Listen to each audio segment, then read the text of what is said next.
Chicken dressing plant sa San Carlos City, Pangasinan, nabistong nag-o-operate kahit walang kaukulang dokumento.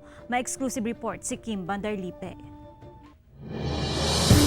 Inirereklamo ng mga residente ang pag-ooperate ng isang chicken dressing plant sa Barangay Tandok, San Carlos City, Pangasinan. Nagkakatay umano rito ng 30 to 40 heads ng manok kada araw. Nung nag-start na mayroong mayroong katayan dito, nagkaroon na ng maraming flies na lumilipad diyan. Pati yung mga anak ko, pagka naglalaro ng diyan sa labas, hindi na pwede kasi daming dumadapong langaw.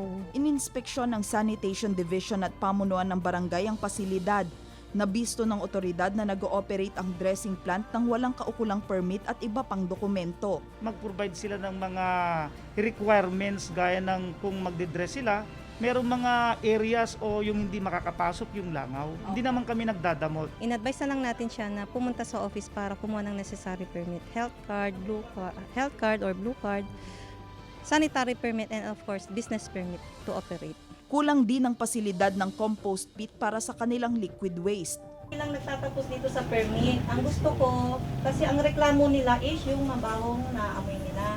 May sarili kaming parang compost pit, ma'am, na dyan dun sa side ng mama ko at dun sa amin po. Matagal ko na pong ina-apply kaso sarado yung sa office po, ma'am. Ngunit ayon sa Sanitation Division, bukas ang kanilang tanggapan kahit pa umiira lang community quarantine. Binigyan ng 2 linggo ang may-ari para tumalima sa mga requirement ng Sanitation Division. Kasama si Ron Alister Tanyedo, Kim Bandarlipe, Balitang Amianan.